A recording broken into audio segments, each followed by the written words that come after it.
हाँ जी, good morning students. 10th class जो ਤੁਹਾਡੀ बुक है इंग्लिश मेन कोर्स बुक वो ਅਸੀਂ ਅੱਜ बिगिन ਕਰਨ जा रहे हैं और इस बुक ਦਾ ਚੈप्टर ਨੰਬਰ ਜੋ 1 है फर्स्ट ਲੈਸਨ ਦਾ हैप्पी प्रिंस ਉਹਦੀ ਅਸੀਂ ਅੱਜ ਰੀਡਿੰਗ ਕਰਾਂਗੇ ਔਰ ਉਹਦੀ ਹੀ ਐਕਸਪਲੇਨੇਸ਼ਨ ਕਰਾਂਗੇ।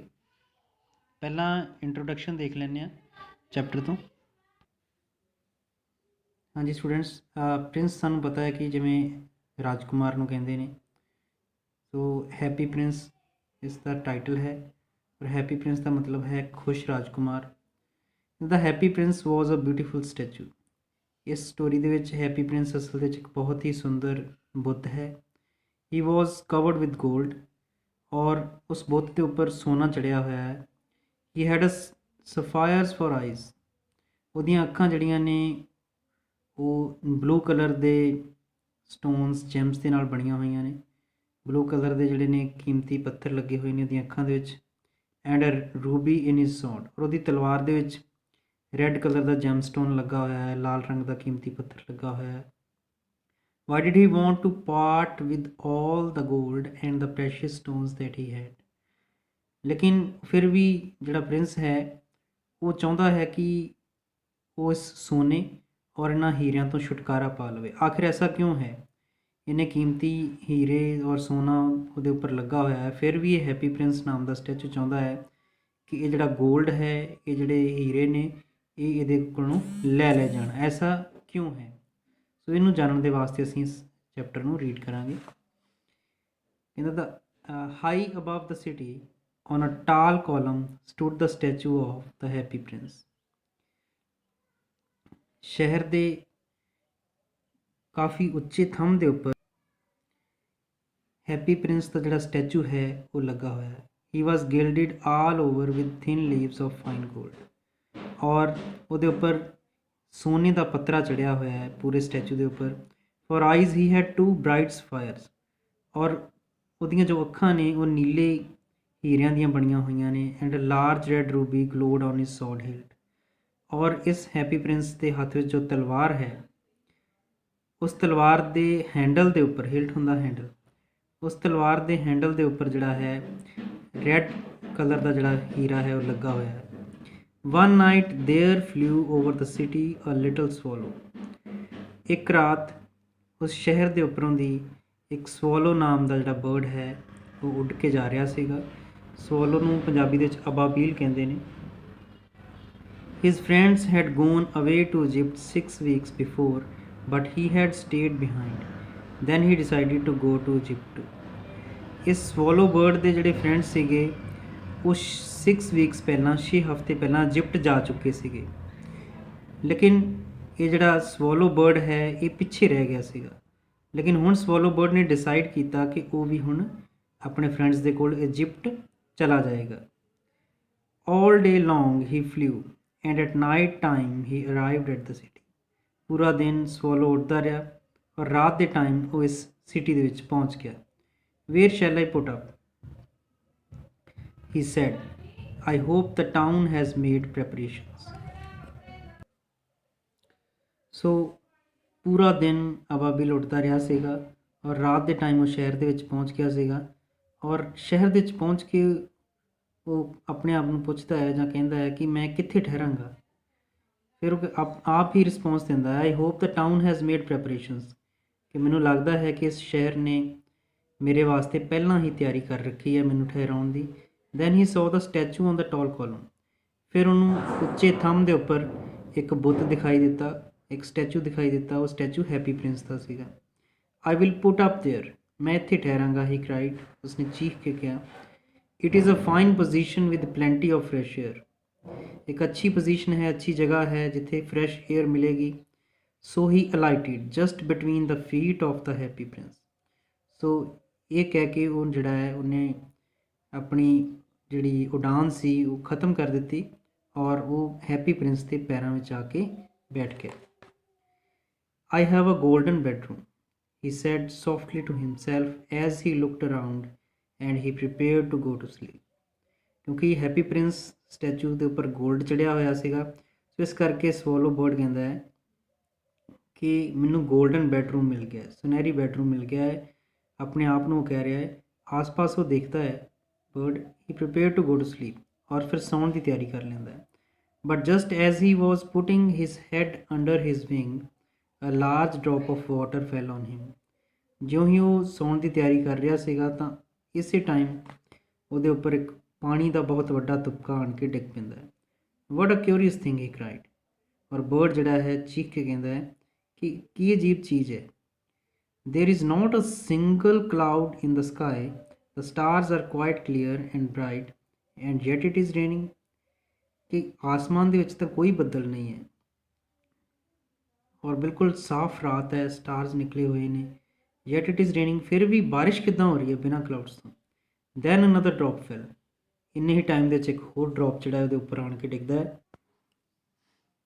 then another drop fell। ਇੰਨੇ ਦੇ ਵਿੱਚ ਇੱਕ ਹੋਰ ਪਾਣੀ ਦਾ ਤੁਪਕਾ ਜਿਹੜਾ ਹੈ ਉਹ ਗਿਰ ਜਾਂਦਾ ਹੈ। What is the use of a statue if it can not keep the rain off. ਉਹ ਆਪਣੇ ਆਪ ਨੂੰ ਕਹਿੰਦਾ ਹੈ ਕਿ ਇਸ ਸਟੈਚੂ ਦਾ ਫਾਇਦਾ ਕੀ ਹੈ ਅਗਰ ਇਹ ਬਾਰਿਸ਼ ਨੂੰ ਨਹੀਂ ਰੋਕ ਸਕਦਾ ਨੀਚੇ ਆਉਣ ਤੋਂ। He said I must look for a good chimney pot. ਅਤੇ ਆਪਣੇ ਆਪ ਨੂੰ ਕਹਿੰਦਾ ਕਿ ਇਹ ਜਗ੍ਹਾ ਸਹੀ ਨਹੀਂ ਹੈ, ਮੈਂ ਕਿਸੇ ਚਿਮਨੀ ਪੌਟ ਦੀ ਤਲਾਸ਼ ਕਰਾਂ ਤਾਂ ਕਿ ਮੈਂ ਜਿਹੜਾ ਸੁਰੱਖਿਅਤ ਰਹਿ ਸਕਾਂ ਰਾਤ। ਚਿਮਨੀ ਦੇਖੋ ਉਹ ਪਲੇਸ ਹੁੰਦੀ ਹੈ ਜਿੱਥੋਂ ਅਸੀਂ ਦੇਖਦੇ ਹਾਂ ਕਿ ਕਿਚਨ ਦਾ ਜਿਹੜਾ ਸਮੋਕ ਹੈ ਉਹ ਬਾਹਰ ਨਿਕਲਦਾ ਹੈ। And he determined to fly ਅਵੇ। ਔਰ ਉਹਨੇ ਫੈਸਲਾ ਕੀਤਾ ਕਿ ਉਹ ਹੁਣ ਉੱਡ ਜਾਏਗਾ ਇੱਥੋਂ।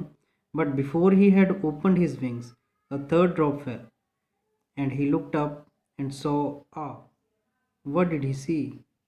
ਲੇਕਿਨ ਇਸ ਤੋਂ ਪਹਿਲਾਂ ਕਿ ਉਹ ਆਪਣੇ ਖੰਭ ਖੋਲ੍ਹਦਾ ਅਤੇ ਉੱਡਦਾ, ਇੱਕ ਤੀਸਰਾ ਡ੍ਰੌਪ ਵੀ ਜਿਹੜਾ ਪਾਣੀ ਦਾ ਉਹਦੇ ਉੱਪਰ ਗਿਰਦਾ ਹੈ।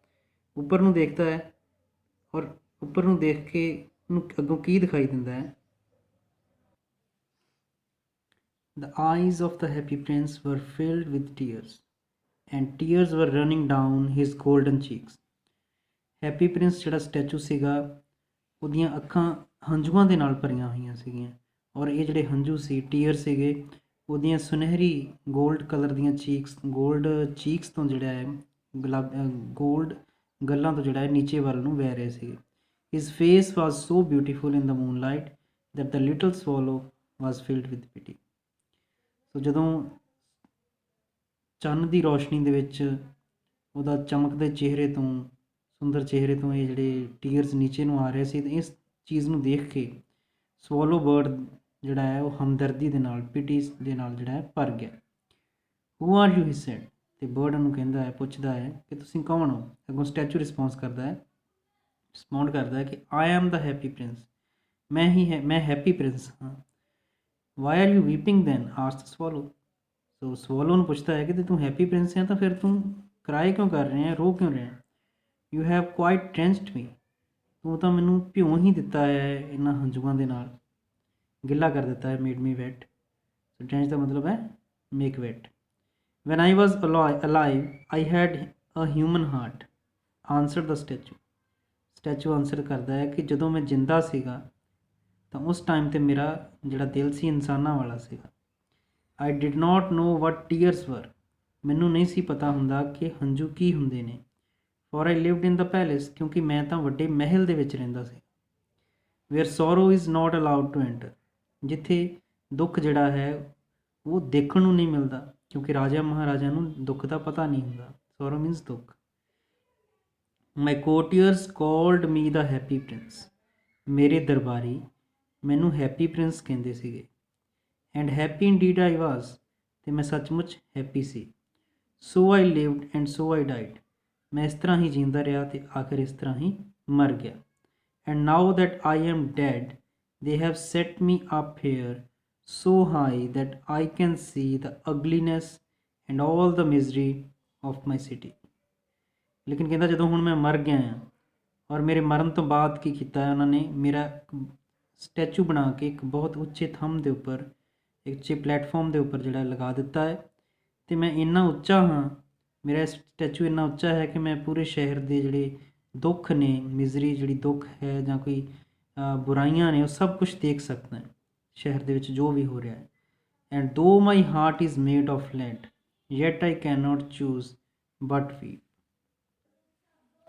ਉਹ ਕਹਿ ਰਿਹਾ ਕਿ ਹੈਪੀ ਪ੍ਰਿੰਸ ਕਹਿ ਰਿਹਾ ਕਿ ਚਾਹੇ ਮੇਰਾ ਦਿਲ, ਇਸ ਸਟੈਚੂ ਦਾ ਦਿਲ ਲੈਡ ਸਿੱਕੇ ਦਾ ਬਣਿਆ ਹੋਇਆ ਹੈ और ਇਹਦੇ ਵਿੱਚ ਕੋਈ ਵੀ ਇਮੋਸ਼ਨ ਨਹੀਂ ਹੈ, ਬਟ ਫਿਰ ਵੀ ਮੈਂ ਰੋਏ ਬਿਨਾ ਨਹੀਂ ਰਹਿ ਸਕਦਾ ਕਿਉਂਕਿ ਦੁੱਖ ਦੁਨੀਆ ਦੇ ਇੰਨੇ ਜ਼ਿਆਦਾ ਨੇ।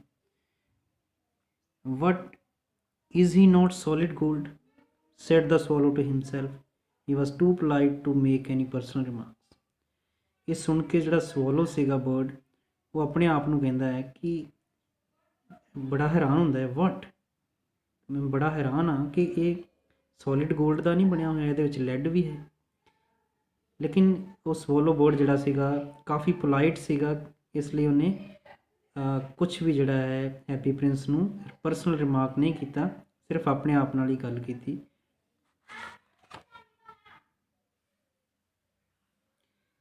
Far away, continued the statue in a musical voice, far away in a little street, there is a poor house. ਹੁਣ ਦੇਖੋ ਜੋ ਹੈਪੀ ਪ੍ਰਿੰਸ ਸਟੈਚੂ ਹੈ ਉਹ ਬੋਲ ਰਿਹਾ ਹੈ, ਕਹਿੰਦਾ ਫਾਰ ਅਵੇ, ਬਹੁਤ ਦੂਰ, ਆਪਣੀ ਮਿਊਜ਼ੀਕਲ ਵੌਇਸ 'ਚ ਬੋਲ ਰਿਹਾ ਹੈ। Far away in a little street there is a poor house, ਬਹੁਤ ਦੂਰ ਇੱਕ ਛੋਟੀ ਜਿਹੀ ਸਟਰੀਟ ਦੇ ਵਿੱਚ, ਗਲੀ ਦੇ ਵਿੱਚ ਇੱਕ ਗਰੀਬ ਜਿਹਾ ਛੋਟਾ ਜਿਹਾ ਘਰ ਹੈ। One of the window is open, ਔਰ ਇੱਕ ਵਿੰਡੋ ਘਰ ਦੀ ਖੁੱਲੀ ਹੋਈ ਹੈ। Through it I can see a woman seated at a table, ਉਸ ਵਿੰਡੋ ਦੇ ਰਾਹੀਂ ਮੈਂ ਦੇਖ ਸਕਦਾ ਹਾਂ ਇੱਕ ਔਰਤ ਜਿਹੜੀ ਹੈ ਉਹ ਟੇਬਲ ਉੱਤੇ ਬੈਠੀ ਹੋਈ ਹੈ। ਹਰ ਫੇਸ ਇਜ਼ ਥਿਨ, ਉਹਦਾ ਚਿਹਰਾ ਬੜਾ ਪਤਲਾ ਹੈ, ਐਂਡ ਵੌਨ, ਮੁਰਝਾਇਆ ਹੋਇਆ ਹੈ। She has coarse red hands all pricked by the needle, for she is a seamstress, ਔਰ ਉਹਦਾ ਪਤਲਾ ਮੁਰਝਾਇਆ ਚਿਹਰਾ ਹੈ, ਉਹਦੇ ਜਿਹੜੇ ਹੱਥ ਨੇ ਉਹ ਬੜੇ ਖੁਰਦਰੇ ਹੋਏ ਪਏ ਨੇ, ਹਾਰਡ ਵਰਕ ਕਰ ਕਰਕੇ ਕੋਰਸ ਹੋਏ ਪਏ ਨੇ, ਔਰ ਉਹਦੇ ਹੱਥ ਪ੍ਰਿਕਟ ਹੋਏ ਨੇ, ਵਿੰਨੇ ਪਏ ਨੇ, ਕਾਹਦੇ ਨਾਲ? ਨੀਡਲ ਦੇ ਨਾਲ, ਸੂਈ ਦੇ ਨਾਲ। ਫॉर ਸ਼ੀ ਇਜ਼ ਅ ਸੀਮਸਟਰਸ, ਕਿਉਂਕਿ ਉਹ ਟੇਲਰਿੰਗ ਦਾ ਕੰਮ ਕਰਦੀ ਹੈ, ਦਰਜੀ ਦਾ ਕੰਮ ਕਰਦੀ ਹੈ। She is embroidering flowers on a satin gown for the loveliest of the queen's maids of honour. ਅਸਲ ਦੇ ਵਿੱਚ ਉਹ ਲੇਡੀ ਕੀ ਕਰ ਰਹੀ ਹੈ? ਐਮਬਰੋਇਡਰਿੰਗ, ਕਢਾਈ ਦਾ ਕੰਮ ਕਰ ਰਹੀ ਹੈ, ਫੁੱਲਾਂ ਦੀ ਕਢਾਈ ਕਰ ਰਹੀ ਹੈ ਇੱਕ ਗਾਊਨ ਦੇ ਉੱਪਰ, ਜੋ ਕਿ ਕੁਈਨ ਦੀਆਂ ਜਿਹੜੀਆਂ ਮੇਡਸ ਨੇ, ਲੇਡੀ ਸਰਵੈਂਟਸ ਨੇ, ਉਹਨਾਂ ਦੇ ਵਿੱਚੋਂ ਜਿਹੜੀ ਸਭ ਤੋਂ ਲਵਲੀਐਸਟ ਹੈ, ਸਭ ਤੋਂ ਸੁੰਦਰ ਜਿਹੜੀ ਲੇਡੀ ਸਰਵੈਂਟ ਹੈ, ਉਹਦੇ ਪਹਿਨਣ ਵਾਸਤੇ ਇਹ ਗਾਊਨ ਤਿਆਰ ਹੋ ਰਿਹਾ ਹੈ। ਔਰ ਇਹ ਪਹਿਨਿਆ ਕਿੱਥੇ ਜਾਣਾ ਹੈ? ਅਗਲੀ ਕੋਰਟ ਬਾਲ ਦੇ ਵਿੱਚ, ਮਤਲਬ ਕਿ ਜਿਹੜਾ ਸੰਗੀਤਕ ਜਿਹੜਾ ਡਾਂਸ ਹੋਣਾ ਹੈ, ਮਿਊਜ਼ੀਕਲ ਡਾਂਸ ਪਾਰਟੀ ਜਿਹੜੀ ਹੋਣੀ ਹੈ ਨੈਕਸਟ, ਉਹਦੇ ਵਿੱਚ ਪਹਿਨਣ ਵਾਸਤੇ ਬਣਾਇਆ ਜਾ ਰਿਹਾ ਹੈ। In a bed in the corner of the room her little boy is lying ill, ਔਰ ਉਹ ਜਿਹੜੀ ਲੇਡੀ ਹੈ, ਉਹ ਲੇਡੀ ਦਾ ਜਿਹੜਾ ਇੱਕ ਬੇਟਾ ਵੀ ਹੈ, ਔਰ ਉਹ ਕਮਰੇ ਦੀ ਇੱਕ ਕਾਰਨਰ ਦੇ ਵਿੱਚ ਬਿਮਾਰ ਪਿਆ ਹੋਇਆ ਹੈ, ਉਸ ਲੇਡੀ ਦਾ ਬੇਟਾ ਜੋ ਕਿ ਟੇਲਰਿੰਗ ਦਾ ਕੰਮ ਕਰਦੀ ਹੈ। ਹੀ ਹੈਜ਼ ਫੀਵਰ, ਉਹਨੂੰ ਬੁਖਾਰ ਹੈ ਬੱਚੇ ਨੂੰ, and is asking his mother to give him oranges, ਔਰ ਆਪਣੀ ਮਾਂ ਦੇ ਕੋਲੋਂ ਔਰੇਂਜਿਸ ਖਾਣ ਵਾਸਤੇ ਮੰਗ ਰਿਹਾ। His mother has nothing to give him but river water, ਉਹਦੀ ਮਾਂ ਦੇ ਕੋਲ ਇੰਨੇ ਪੈਸੇ ਨੇ ਕਿ ਉਹਨੂੰ ਔਰੇਂਜਿਸ ਲਿਆ ਕੇ ਦੇਵੇ, ਸਿਰਫ ਉਹਨੂੰ ਰਿਵਰ ਤੋਂ ਲਿਆਂਦਾ ਹੋਇਆ ਪਾਣੀ ਦੇ ਸਕਦੀ ਹੈ। ਸੋ ਹੀ ਇਜ਼ ਕ੍ਰਾਈਂਗ, ਸੋ ਲੜਕਾ ਰੋ ਰਿਹਾ ਹੈ। Swallow, little swallow, will you not give her the ruby out of my sword hilt. So ਹੁਣ ਹੈਪੀ ਪ੍ਰਿੰਸ ਸਵੋਲੋ ਨੂੰ ਕਹਿੰਦਾ ਹੈ ਕਿ ਤੂੰ ਮੇਰੀ ਹੈਲਪ ਨਹੀਂ ਕਰ ਸਕਦੀ, ਤੂੰ ਮੇਰੀ ਜਿਹੜੀ ਸੌਡ ਹੈ, ਜਿਹੜੀ ਤਲਵਾਰ ਹੈ, ਇਹਦੇ ਹੈਂਡਲ ਦੇ ਵਿੱਚ ਇੱਕ ਰੈੱਡ ਕਲਰ ਦਾ ਹੀਰਾ ਲੱਗਾ ਹੋਇਆ ਹੈ, ਰੂਬੀ, ਉਹ ਤੂੰ ਲੈ ਜਾ ਔਰ ਜਾ ਕੇ ਲੇਡੀ ਨੂੰ ਦੇ ਦੇ। My feet are fasten to this pedestal and I can not move, ਕਿਉਂਕਿ ਮੈਂ ਚੱਲ ਨਹੀਂ ਸਕਦਾ, ਮੈਂ ਤਾਂ ਸਟੈਚੂ ਹਾਂ ਔਰ ਇਸ ਕਾਲਮ ਦੇ ਉੱਪਰ, ਇਸ ਪਲੇਟਫਾਰਮ ਦੇ ਉੱਪਰ ਲੱਗਾ ਹੋਇਆ ਹੈ, ਸੋ ਮੈਂ ਨਹੀਂ ਉੱਥੇ ਜਾ ਸਕਦਾ, ਤੂੰ ਮੇਰੀ ਮਦਦ ਕਰ ਤੇ ਮੇਰਾ ਇਹ ਹੀਰਾ, ਲਾਲ ਹੀਰਾ ਜਿਹੜਾ ਹੈ ਉਸ ਲੇਡੀ ਨੂੰ ਦੇ ਆ, ਤਾਂ ਕਿ ਉਹ ਆਪਣਾ ਜਿਹੜਾ ਹੈ ਗੁਜ਼ਾਰਾ ਕਰ ਸਕੇ। I am waited for in Egypt said the swallow, swallow ਇਨਕਾਰ ਕਰ ਦਿੰਦੀ ਹੈ, ਕਹਿੰਦੀ ਮੈਂ ਨਹੀਂ ਜਾਣਾ। ਸਵੋਲੋ ਜਿਹੜਾ ਬਰਡ ਹੈ ਇਨਕਾਰ ਕਰ ਦਿੰਦਾ ਹੈ, ਕਹਿੰਦਾ ਮੈਂ ਨਹੀਂ ਜਾਣਾ ਕਿਉਂਕਿ ਮੇਰਾ ਤਾਂ ਇੰਤਜ਼ਾਰ ਹੋ ਰਿਹਾ ਇਜਿਪਟ ਦੇ ਵਿੱਚ, ਮੈਂ ਇਜਿਪਟ ਜਾਣਾ ਹੈ। My friends are flying up and down the Nile and talking to the lotus flowers, soon they will go to sleep. ਮੇਰੇ ਫਰੈਂਡਸ ਇਜਿਪਟ ਦੇ ਵਿੱਚ ਘੁੰਮ ਰਹੇ ਨੇ ਪੰਛੀ, ਔਰ ਉਹ ਨਾਈਲ ਵੈਲੀ ਜਿਹੜੀ ਹੈ, ਨਾਈਲ ਰਿਵਰ ਦੇ ਪਾਸ ਇਜਿਪਟ ਦੇ ਵਿੱਚ, ਉੱਥੇ ਘੁੰਮ ਰਹੇ ਨੇ, ਉੱਡ ਰਹੇ ਨੇ, ਔਰ ਲੋਟਸ ਫਲਾਵਰਸ ਨੂੰ ਇੰਜੋਏ ਕਰ ਰਹੇ ਨੇ, ਠੀਕ ਹੈ। So soon they will go to sleep, ਔਰ ਇੰਜੋਏ ਕਰਨ ਤੋਂ ਬਾਅਦ ਜਿਹੜੇ ਮੇਰੇ ਫਰੈਂਡ ਬਰਡਸ ਨੇ ਉੱਥੇ ਜਾ ਸੌਂ ਵੀ ਜਾਣਗੇ ਇੰਜੋਏ ਕਰਦੇ ਹੋਏ, ਅਤੇ ਮੈਂ ਵੀ ਉਹ ਸੀਨ ਇੰਜੋਏ ਕਰਨਾ ਹੈ, ਮੈਂ ਤਾਂ ਹੁਣ ਇਜਿਪਟ ਜਾਣਾ ਹੈ। ਸੋ ਇਹ ਪਾਰਟ 1 ਜਿਹੜਾ ਅੱਜ ਤੁਹਾਨੂੰ ਇੱਥੇ ਤੱਕ ਮੈਂ ਰੀਡ ਕਰਵਾਇਆ ਹੈ, ਇਹਨੂੰ ਤੁਸੀਂ ਚੰਗੀ ਤਰ੍ਹਾਂ ਦੁਬਾਰਾ ਸੁਣ ਲੈਣਾ ਹੈ, ਧਿਆਨ ਨਾਲ ਸਮਝ ਲੈਣਾ ਹੈ। ਪਾਰਟ 2 ਦੀ ਵੀਡੀਓ ਜਿਹੜੀ ਹੈ ਨੈਕਸਟ ਆਏਗੀ। Thank you.